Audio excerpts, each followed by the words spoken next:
네, 마태복음 6장 오늘 24절 제가 읽어드리겠습니다. 한 절 한 절 성경 정독 클래스.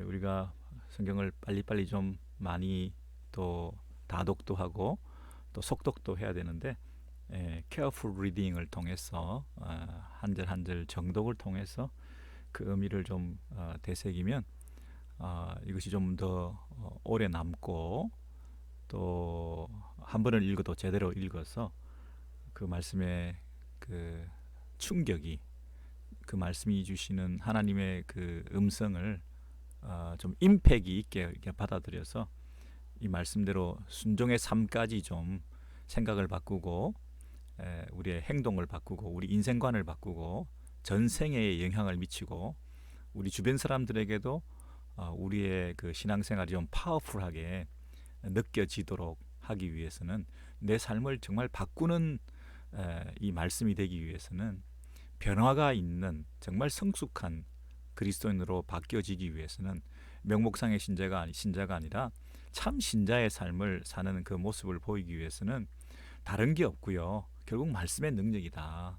근데 그 말씀이 정말 하나님의 말씀으로 강하게 우리를 때릴 때에, 그 말씀을 명명백백 그 의미를 잘 드러내 놓을 때에 그 말씀의 진수가 우리에게 잘 박힌 목과 같이 우리의 심령 속에 박히고 뿌리 내리게 될 때, 이것이 생명력 있게 우리의 삶을 지배하고 우리의 전인격을 다스리고 우리의 나쁜 습성과 오래된 습관과 자기 중심성을 극복해서 비로소 말씀으로 순종하여 하나님의 백성으로 향기를 나타내며 살 수 있게 만드는 원동력이 되기 때문에, 다른 방법이 없기 때문에 우리가 이 말씀에 집중해서 우리 한 절 한 절 좀 시간이 걸리지만 살펴보고 있는데요. 그래서 여러분, 이 말씀을 잘 새겨놓고 기록해놓고 마음판에 새겨서 또 자주 잊어버리니까 또 자주 보시고 또 영상으로 음성으로 또 기록하셔서 완전히 자기 것으로 만드시면 좋겠는데요. 그래서 우리가 좀 서두르지 말고 오늘은 24절 한 절만 우리 살펴보겠는데요. 한 사람이 두 주인을 섬기지 못할 것이니 혹 이를 미워하며 저를 사랑하거나 혹 이를 중히 여기며 저를 경히 여김이라. 너희가 하나님과 재물을 겸하여 섬기지 못하느니라. 이런 잘 아는 말씀이죠. 두 주인을 섬기지 못한다. 두 주인이 뭐냐면 하나님과 재물이다. 야, 그러면 우리가 하나님 섬기는 게 당연하지, 설마 재물을, 물질을, 돈을 섬기겠냐? 비교가 안 되는 건데, 당연히 하나님을 섬기는 것인데 왜 예수님께서는 당신의 그 수준까지, 하나님의 그 위치까지 이 재물이라고 하는 것이 넘보면서 우리가 그것들을 섬기게 된다, 예배하게 된다, 이렇게까지 위험성을 경고하고 있는 것일까요? 그렇죠? 여러분, 먼저 우리가 그 21절부터 20절부터 그 더 위에는 19절부터죠. 두 가지를 서로 대조하고 있습니다. 첫 번째는 19절에 보물을 땅에 쌓아두지 말고 하늘에 쌓아두라. 두 장소, 하늘이냐 땅이냐, 그죠? 우리 마음이 하늘에 있냐 땅에 있냐, 두 가지 장소에 대해서 말을 했고요. 그 밑에는 빛에 대해서, 두 가지 빛에 대해서 말했습니다. 그러니까 영적인 시력과 육적인 시력, 눈이 몸의 등불이니 그랬죠. 그래서 육적 시력도 중요하지만 영적 시력, 네 안에 있는 빛, 그것이 어두우면, 영안이 밝지 못하면 얼마나 그 어둠이 더하겠느냐.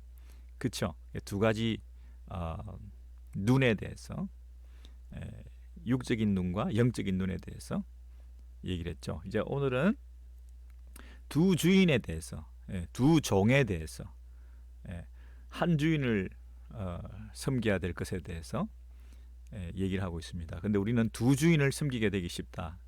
두 가지 장소, 두 가지 눈, 두 가지 주인, 이런 그 예수님의 이 가르침 속에는 이렇게 비유적인 아주 깊은 내용들을 잘 설명하기 위해서 예를 들어서 설명해 주시는 이런 탁월한 기법으로 우리에게 가르쳐 주셨는데 우리가 그냥 흘려 들으면 이게 두 가지 눈인지 두 가지 장소인지 두 가지 주인인지 이런 것도 우리가 의식하지 못한 채 이 일맥상통하고 있는 그 흐름을 놓치고 그 중심 주제를 우리가 잃어버리게 될 때가 있거든요. 그러니까 차근차근 한 절 한 절 우리가 따라오면서 지금 예수께서는 탁월한 교사로서 둘 중에 양자택일을 해라. 자꾸 선택을 재촉하시는 거예요. 우리로 하여금 둘 중에 하나를 택해라라고 채근하시는 거예요. 한 번만에 하지 않으시고 여러 번 얘기하시면서 자꾸 우리 마음을 다져 주시는 거예요. 그죠? 그래서 이 예수님께서는 이렇게 반복적으로 강조하시면서 그리고 자세하게 그리고 이유를 설명해 주시면서 이렇게 논리적으로 이렇게 우리를 가르쳐 주시는 거거든요. 그리고 우리도 이 말씀을 배울 때 논리적으로 접근해야 되고 그분께서 가르쳐 주시는 그 의도를 파악해서 이 본문을 해석해 나가야 되지. 그분은 이런 맥락에서 이런 컨텍스트에서 이런 그 흐름에서 이 말씀을 강조해서 반복해서 설명해 주려고 하고 계시는데 우리는 그런 것 하나도 줄기를 잡지 못하고 그냥 뭐 한 구절에 은혜 받고 그냥 한 단어에 그냥 은혜 받고 전체적인 흐름을 놓치고 그러면 이 해석을 잘 못하는 거잖아요. 정말 마음에 팍 와닿는 그 메시지의 중심을 놓치고 우리가 겉으로 이렇게 겉돌게 되거든요. 그래서 오늘도 두 주인을 섬기지 못할 것이니 이 말씀을 우리가 다시 한번 이미 다 살펴봤지만 한 번 더 한 절을 24절을 집중적으로 우리가 보겠습니다. 어떤 사람들은 두 주인을 섬기지 마라. 그러면 그게 가능한가? 우리는 잘 둘 다 섬기고 있는데 이렇게 생각하는 사람도 있을 거예요. 그죠?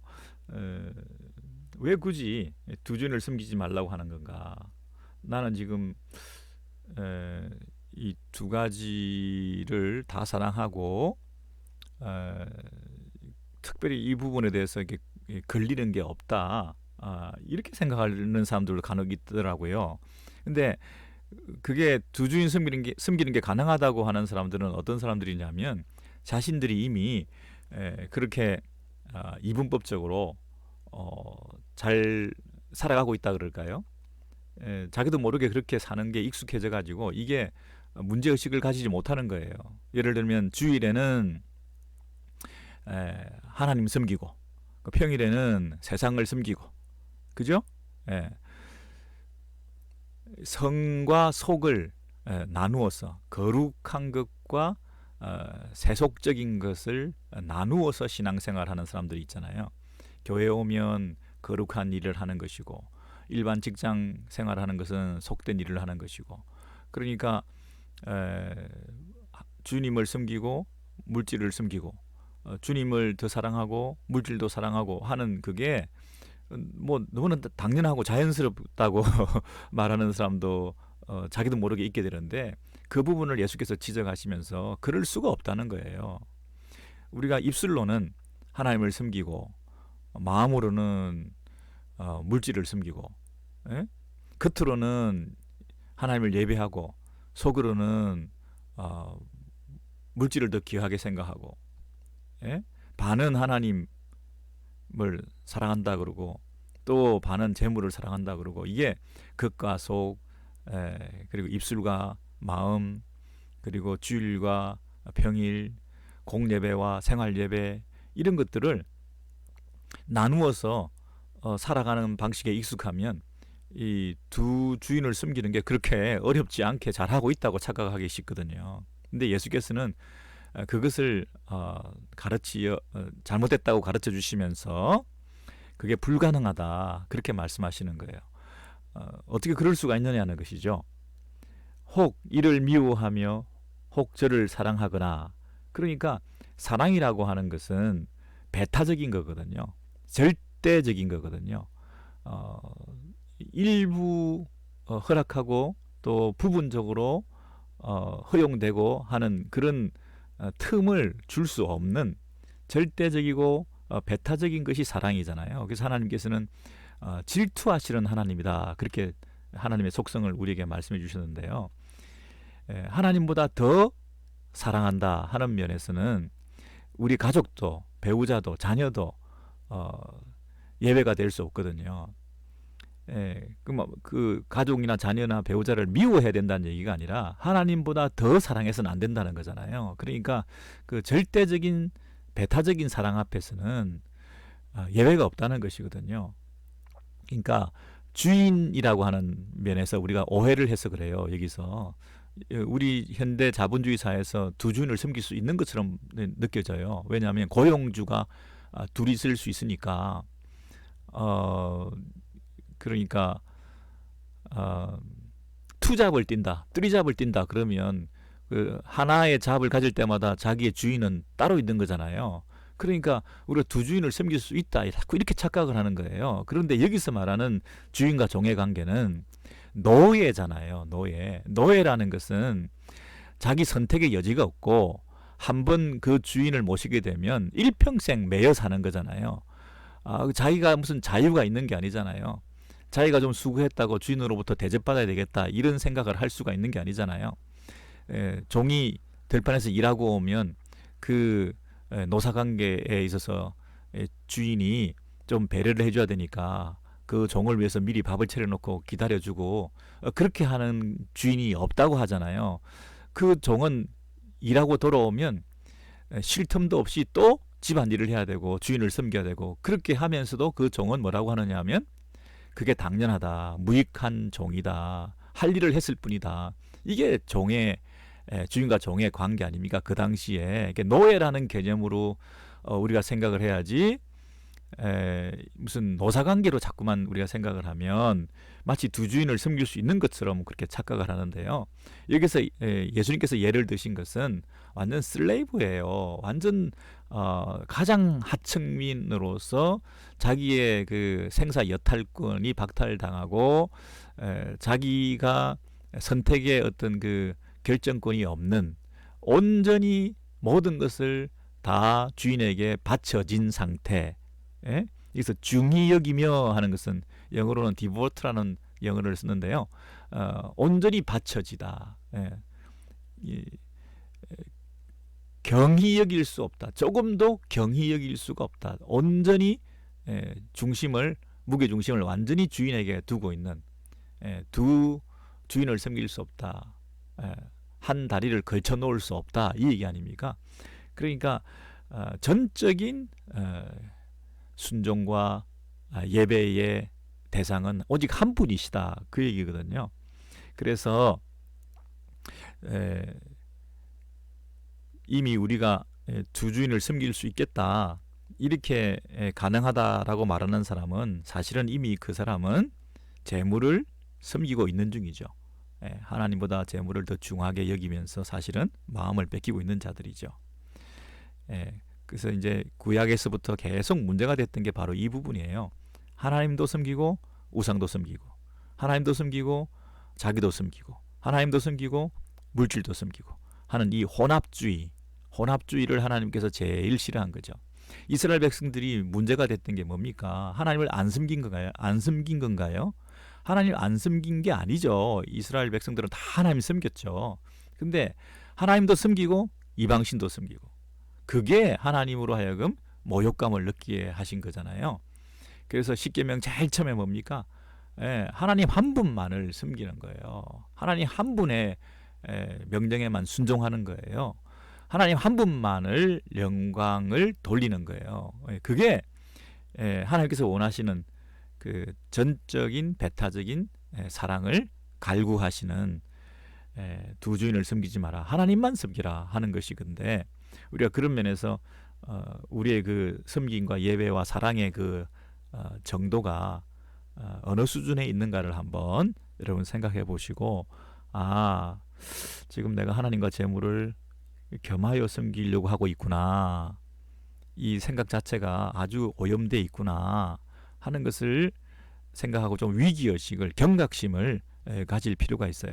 하나님만 섬겨야 되는데 예. 여러분 근데 뭐 물질은 그러면 버려라, 뭐 청빈 사상으로 빠져들어라, 자학해라, 뭐 자기를 학대해라, 뭐 자기의 그 사적인 삶은 전혀 없다, 뭐 이렇게 수도원 생활을 해라, 뭐 이런 뜻이 아니죠. 기독교는 청빈 사상을 가르치는 게 아니라 그랬죠. 물질이 필요하죠. 물질도 하나님이 주신 것인데 물질은 선한 것인가요? 악한 것인가요? 물질은 중립적인 것이라 말할 수 있어요. 그래서 그것을 어떻게 쓰느냐에 따라서 선이 될 수도 있고 악이 될 수도 있는 거잖아요. 그러니까 어, 우리가 잘못하면 재물을 섬기게 되면 하나님도 도구화해서 내가 재물을 섬기는 데에 도움이 되는 하나님으로 전락시키게 되는 거거든요. 근데 우리가 하나님을 섬기기로 선택하면, 예? 재물도 섬기고 하나님도 섬기고 꺽 먹고 알 먹고 일석이조 이런 거는 영적으로 없습니다. 예, 그런 건 없습니다. 우리는 양자택일을 해야 돼요. 둘 중에 하나를 선택해야 돼요. 하나님이냐 재물이냐 어느 편을 주인으로 전적으로 노예로 우리는 참 주인을 선택해야 되는 거거든요. 그래서 그 선택을 하게 되면 나머지 한 가지는 뭐가 되죠? 도구화되는 거죠. 그래서 하나님을 섬기기로 내가 작정하면 재물을 하나님을 섬기는 도구로 잘 선용하고 사용할 수가 있게 되는 거죠. 예. 근데 우리가 재물을, 돈을, 물질을 섬기기로 하면 하나님을, 내 재물을 더 많이 소유하게 되는 도구, 내 재물을 지켜주는 도구, 장치로 하나님을 이용하게 되는 거잖아요. 그러니까 하나님께서 그런 부분에서 그 혼합주의적인 행태, 구약에서부터 제일 하나님이 혐오하시고 싫어하시는 것은 차라리 불신자가 하나님을 안 섬기는 한이 있다 하더라도 교회 안에서 신자라고 하는 사람들이 하나님과 물질을, 두 주인을 겸하여 섬기는 것, 이것은 질색을 하시는 거 아닙니까? 그러니까 예수께서 지금도 두 주인을 섬기지 마라, 하나님과 재물을 겸하여 섬기지 마라, 이렇게 강력하게 말씀하시는 것이에요. 그래서 여러분 이것을 뭐 잘하는 말씀이다, 나는 잘하고 있다 이렇게 착각하지 마시고 좀 경각심을 가지시고 내가 지금 하나님을 도구화하고 있는가, 아니면 절대화시키고 있는가, 하나님만을 제대로 예배하고 있는가, 이런 면에서 자기를 한번 성찰해 보시면 좋겠습니다. 사실 여러분 죄가 세상에 들어오고 난 다음에 생긴 결과가 뭡니까? 창세기에서부터 인류 사회 가운데 인간이 타락하고 범죄해서 죄가 들어오게 된 이후로 인간이 하나님과 같이 되고자 했던 것이 그 죄의 그 중심 아닙니까? 그죠? 하나님과 같이 되고자 했다. 그러면 우리가 하나님을 섬기는 대상인데 하나님과 같이 되겠다는 얘기는 자기 숭배, 자기를 섬기고 자기를 숭배하려고 하는 그런 죄성을 우리가 내 안에서 타고났다는 것입니다. 인간이 죄인이 됐다는 얘기는 누구나 다 자기 안에 자기 애가 뿌리 박히게 되었다 하는 것입니다. 하나님 중심으로 사는 게 아니라 자기 중심으로 살게 됐다는 거죠. 그래서 하나님을 더 사랑하는 것이 아니라 자기를 사랑하게 되었고, 하나님을 예배하고 섬기는 것이 아니라 자기를 숭배하게 하는 그런 방식의 삶을 살게 된 거죠. 하나님만 유일한 섬김의 대상으로 생각하지 않고 자기가 영광을 추구하는 데에 하나님도 이용당하는, 그게 이 죄가 들어온 이 인류 사이의 타락한 모습이잖아요. 그래서 하나님만 섬기라, 두 주인을 섬기지 마라 하는데 사실은 그 속에는 자기 숭배, 자기 중심으로 살아가는 그 일을 위해서 물질도 이용하는 거예요. 사실은 물질을 섬긴다기보다는 사실은 자기를 섬기는 거죠. 자기를 섬기기 위해서 필요한 물질을 나도 모르게 섬기게 된 거죠. 자기애라고 하는 것이 너무나 강해서 S-I-N, 그래서 여러분 sin 그러면 S-I-N, I가 중심에 있기 때문에 I-centered, 내 중심으로 매사에 생각하는 게 죄라, 누가 이렇게 설명했잖아요. 그래서 매사에 자기 중심적으로 자기를 더 우선순위에 놓고 자기를 더 높이려고 하고 하는 데에 모든 게 다 동원되는 거예요. 하나님도 이용당하고 물질도 다 이용당해서 나의 그 보호 본능을 발동시켜서 나의 편리, 나의 유익, 나의 영광을 추구하는 그런 삶을 살아가는 자기 숭배 사상이 인류 사회에 만연하게 된 거 아닙니까? 사실은 따지고 보면 전부 다 우리는 하나님과 같이 되고자 했다, 하나님처럼 되고자 했다 하는 말 속에 내가 숭배받고자 하는, 자기 영광을 추구하는 그 모습들이 다 있게 된 것이죠. 여러분, 가인과 아벨이, 제가 누차 말씀드렸습니다마는 제일 처음 뭐가 문제가 생겼죠? 예배에 문제가 생긴 거죠. 인간이 죄가 들어오고 난 다음에 예배가 문제가 생긴 거예요. 하나님만 섬겨라, 하나님만 유일하게 섬겨라 그랬는데, 죄가 들어오고 난 다음에 자기 숭배, 자기를 섬기려고 하는 그 죄성들이 우리 안에 있다 보니까 이 가인과 아벨이 인류의 조상으로서 제일 처음에 예배에 문제가 생긴 거잖아요. 자기 숭배가 그 하나님 섬김과 예배 속에서 이 누룩처럼 또 이 녹이 쓴 것처럼 하나님의 영광을 갉아먹는, 자기 영광을 추구하는 이런 예배가 시작되었기 때문에 하나님께서 그 예배를 기뻐 받지 아니하신 거죠. 가인이나 아벨이나 직업이 달랐기 때문에 한 사람은 농산물로, 한 사람은 짐승으로 이렇게 제사를 드린 그 자체는 잘못이 아니에요. 제물의 차이는 문제가 아니에요. 제사자, 제물을 드리는 예배자를 가인과 그의 제물은 받지 않으시고 아벨과 그의 제물은 받으시고 그랬잖아요. 그러니까 아벨을 받으신 것이고 가인을 받지 않으신 것이라는 얘기는 뭐냐면, 바로 그 마음속의 중심에 누구를 섬기느냐, 자기를 섬기냐, 하나님을 섬기느냐, 이 부분에서 문제가 생긴 거 아닙니까? 그래서 그 가인이 그 예배에 실패하고 난 다음에 하나님 앞을 떠나게 되죠. 여러분, 창세기 4장 16절을 한번 찾아보시죠. 창세기 4장 16절을 한번 찾아보시면 가인이 여호와 앞을 떠나서 그랬습니다. 4장 16절입니다. 창세기 찾기 쉽죠? 창세기 4장 16절에 보시면 이제 예배에 문제가 생겼던 그 가인, 하나님을 예배하는데 문제가 생기고 자기를 예배하고 자기를 중심으로 살아가는 이런 인생이 어떻게 되느냐 하면 4장 16절입니다. 가인이 여호와 앞을 떠나서, 이제 여호와를 떠나는 것이에요. 하나님을 떠나서 독립선언을 하고 자기가 스스로 살아가는 그 일을 시작하는데요. 에덴 동쪽 놋 땅에 거주하더니 아내와 동침하여 그가 임신하여 에녹을 낳은지라. 이제 가인이 성을 쌓고, 성을 쌓다는 얘기는 그동안 성이 필요가 없었는데요. 성을 쌓는다는 얘기는 자기 보호 본능이죠. 자기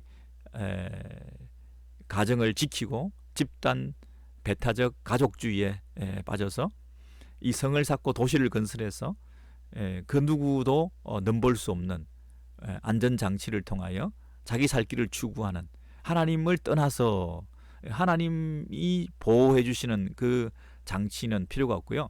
이제 스스로 성을 쌓고 보호를 통하여 자기의 아성을 쌓는 그 장치를 하게 되는 거죠. 그런데 그 성을 쌓고 난 다음에 그 아들의 이름으로 성을 이름하여 에녹이라.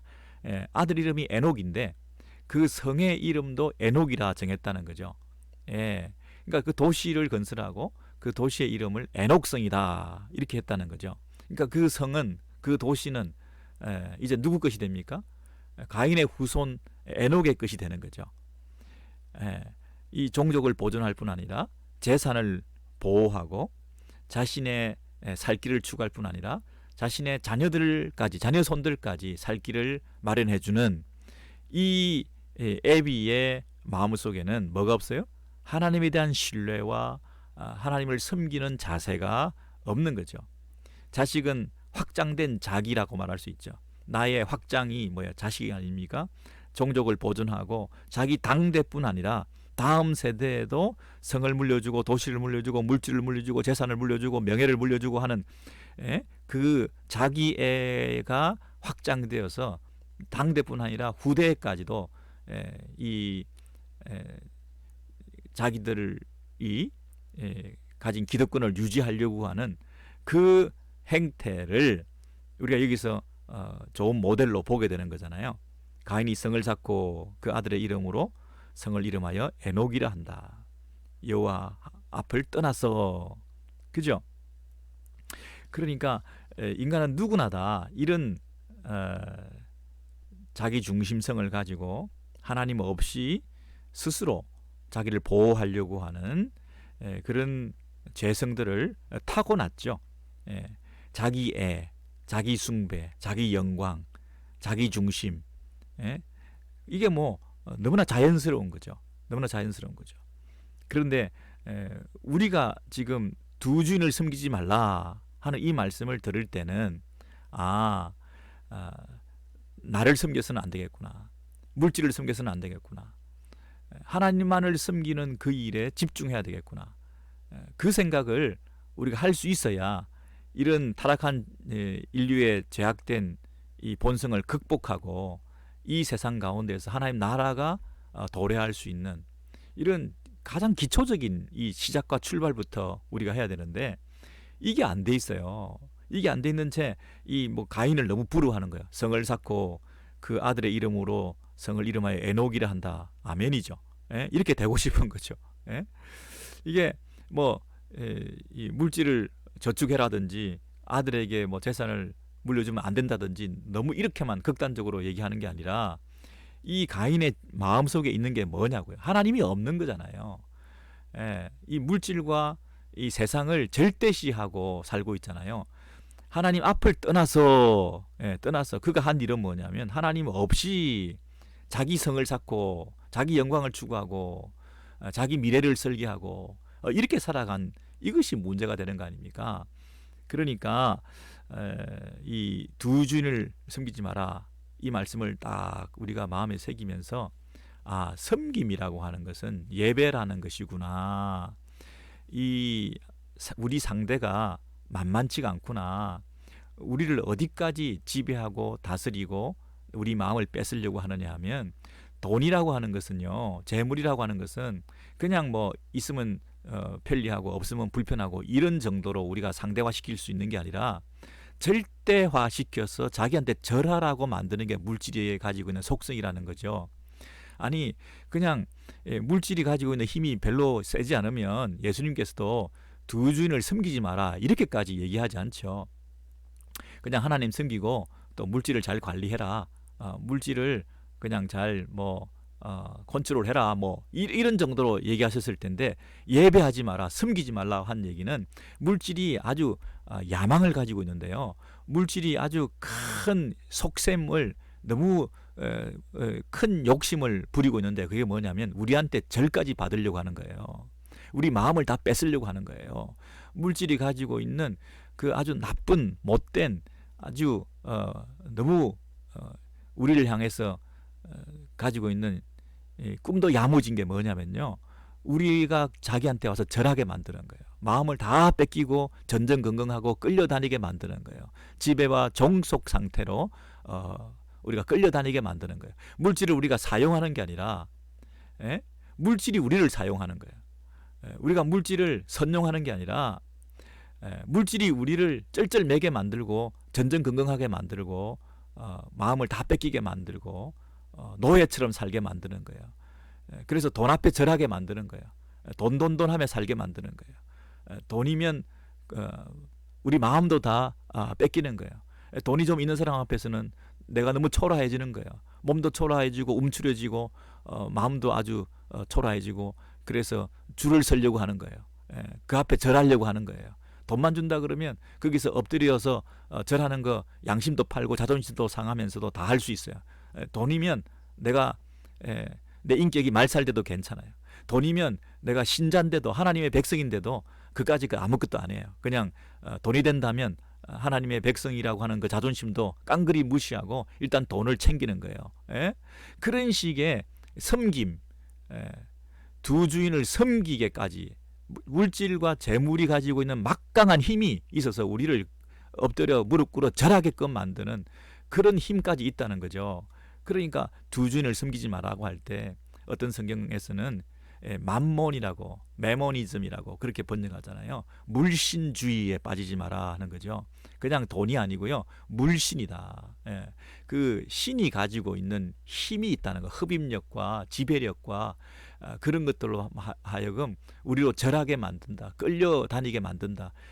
그래서 이 물신주의, 메모니즘에 빠져서 우리가 거기에 종속되어서 살아가는 그런 모습이 있다는 거죠. 그래서 돈은 굉장히 인격화되고 신격화되어서 우리로 하여금 절하게끔까지 만들 수 있는 위험한 속성을 가지고 있는 재화이기 때문에, 그리고 그 배후에서는 사단이 그것을 조절하기 때문에 이것을 그저 뭐 지폐 나부랑이 동전 코인 뭐 이 정도로 생각하면 큰일 난다는 거예요. 이 잘못하면 마음을 송두리째 뺏긴 채 평생을 돈돈하면서 살게 되는데, 지금이라도 정신 차려가지고 네 주인이 누구냐 이렇게 물으시는 거죠. 여러분, 병원에 가시면 우리 영적, 육적 질병이나 몸의 상태를 묻기 위해서 의사가 질문하죠. 요즘 잠은 잘 주무십니까? 몇 시간 주무십니까? 요즘 식사는 어떻게 하십니까? 뭘 드시고 계십니까? 가장 신경을 쓰는 부분은 뭡니까? 그죠? 여러분, 영적 진단을 하기 위해서 이게 굉장히 리트머스 시험지처럼 시금석이 될 수 있는데요. 두 주인을 섬기지 말라, 이 말씀이 우리가 마음을 어디에 두고 있습니까? 요즘 여러분은 무엇에 시간을 많이 두고 있습니까? 여러분이 가장 많이 생각하고 있는 건 뭡니까? 여러분이 유튜브나 뭐 영상 매체를 통해서 정보를 얻으려고 하는 게 가장 어느 것을 가장 많이 시간을 들여서 그 시간을 쓰고 있습니까? 하나님을 알아가는데 여러분이 집중하고 계십니까? 세상 돌아가는 것을 알기 위해서 집중하고 계십니까? 우리가 밸런스를 갖추고 한쪽에는 성경을 들고 한쪽에서는 신문을 들고 그렇게 세상도 그리고 신앙도 우리가 잃어버리지 말아야 되겠습니다만은, 그러나 더 우리가 마음을 두고 있는 게 뭡니까? 그리고 그런 세상을 알고자 하는 거, 세상 돌아가는 것을 알고자 하는 그 이유가 뭡니까? 하나님을 더 잘 섬기기 위해서, 하나님 앞에 더 영광 돌려드리기 위해서, 그런 차원입니까? 아니면 내 마음이 송두리째 뺏긴 채 거기에 신경을 몰두하고 있습니까? 여러분, 의식주 문제, 우리의 음식, 우리의 의복, 우리의 뭐 자녀, 내 친구, 뭐 취미생활, 내 차, 내 집, 내가 쌓아올린 성, 내가 물려줄 재산, 뭐 이런 것들에 우리가 너무 많은 관심을 가지게 되다 보면 그것에 집착하게 되고 자기도 모르게 중독 증세를 보이게 되고 노예화되게 되고 내 안에 있는 그 욕망의 지배를 받게 되어서 나도 모르게 우리가 그것들을 신처럼 떠받들고 섬기게 되는 아주 그 우스꽝스러운 우리의 모습이 되거든요. 그래서 하나님께서 이 세상을 다 주신 거잖아요. 우리를 섬기라고 주신 건데, 이 세상 것들은 다 우리를 섬기라고 주신 것들이잖아요. 여러분, 창세기 보면 이 땅의 모든 것을 다 창조하시고 난 다음에 그 다음에 인류를 창조하셨잖아요. 그 말은 뭡니까?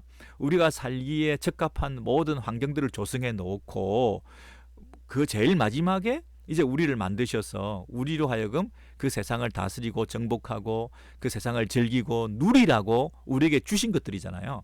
그 피조물들이라고 하는 것은 만물의 영장인 하나님 형상으로 지음받은 우리 인간들을 섬기라고 그 피조물들을 허락해 준 거잖아요. 우리는 그 세상을, 온 피조 세계를 다스리고 정복하고 그리고 그것들을 누리고 즐기고 이것을 허락하신 창조주 한 분만을 섬기라고 우리를 허락해 주신 은혜를 기억하면서 우리에게 그 직분을 맡겨주신 거잖아요.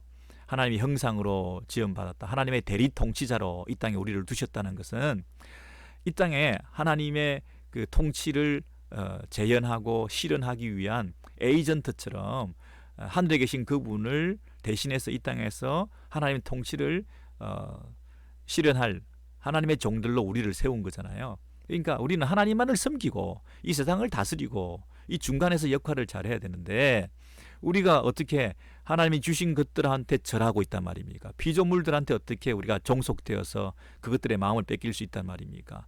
그것들을 누리라고 즐기라고 주신 창조주 한 분 하나님만을 높이는 일에 우리가 집중해야 되잖아요. 그러니 두 주인을 섬기지 마라. 이건 너무나 당연한, 한 주인을 섬기도록 우리는 창조되어 있거든요. 원래부터 디자인된 것은 한 주인만을 섬기도록 우리에게 하나님께서 창조된 그 원리대로 살게 하신, 그것이 우리로 하여금 가장 행복하게 만드는 질서가 잡힌 삶인데, 이 인간이 타락하고 난 다음에 자기 숭배에 물결이 들어오고 자기 애가 자리 잡히게 되고 자기 중심성이라는 것이 우리 안에 들어오다 보니까 이제는 하나님도 섬김의 대상이 아니라 우리가 이용의 대상으로 생각하고, 거꾸로 되어서 피조물들을 하나님을 섬기는 데에 함께 나아가지 않고 우리가 피조물을 섬기게 되는, 이런 어처구니 없는 인간이 해야 될 그 역할들을 영리로 뒤집어서 하게 되는 이런 모순을 우리가 자행하게 되었지 않습니까? 그래서 말세가 되면 반드시 이 시대 정신이라 그럴까요? 그게 긍정적인 면에서 하는 얘기가 아니라 아주 부정적인 면에서 이 세상이 잘못 돌아가고 있는데, 그 시대 정신이 자기 감정대로 살아라, 느끼는 대로 살아라, 자기를 중요하게 생각해라, 다른 사람을 섬기기보다는 너부터 먼저 살아야 된다, 뭐 이런 식으로 상담해주고 또 우리를 격려하고 그렇게 사는 것이 잘 사는 것이라고 그렇게 생각하잖아요. 여러분 디모데후서에 보시면 이런 말씀이 있어요. 말세에 고통하는 때가 이르른다. 말세에 고통하는 때가 이른다. 말세에는 어떤 현상들이 일어나냐면 사람들이 자기를 사랑하고 돈을 사랑한다.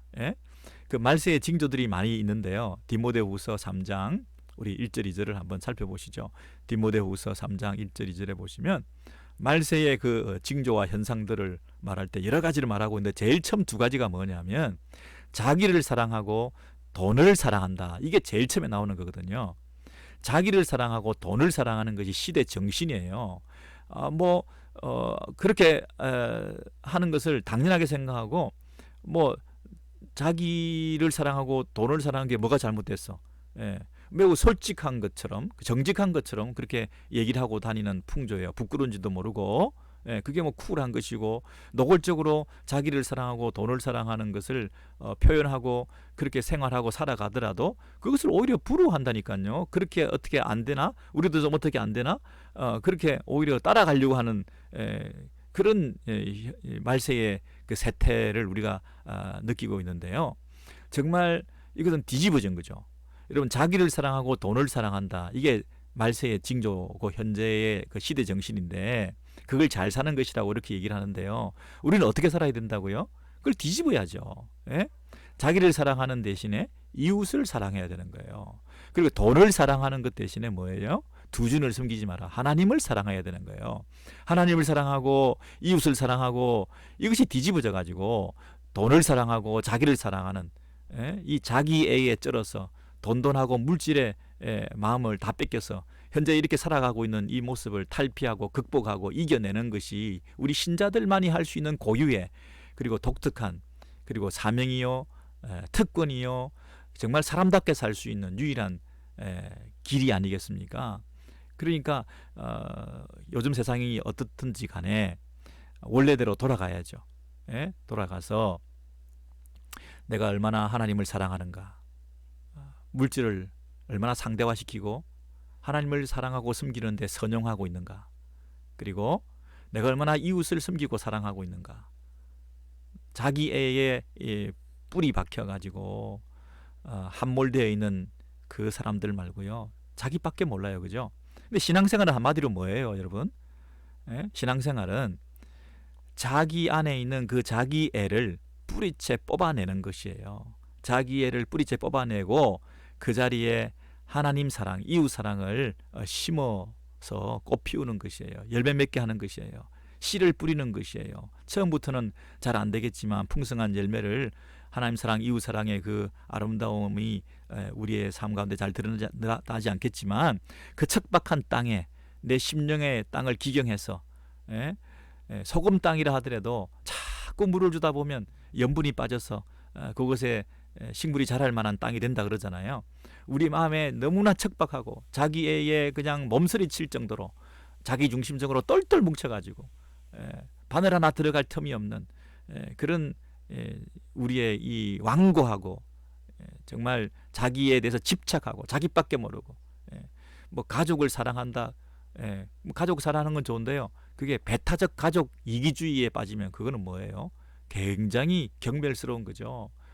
정말 그거는 악한 것이라니까요. 뭐 가족을 사랑하고 내 식구를 챙긴다.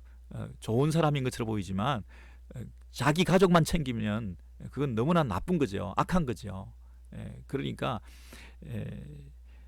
나도 모르게 자기 중심, 자기 가족 중심, 자기 교회 중심, 심지어 자기 교회 중심, 개교회주의자, 이런 것이 얼마나 위험한 것들인지를 생각하셔서 자기애를 뿌리채 뽑는 것, 그리고 그 척박한 땅에 하나님의 사랑에, 이웃 사랑의 그 씨를 뿌려서 열매 맺는 거, 꽃 피우는 거, 이게 일평생 우리가 해야 될 일이잖아요.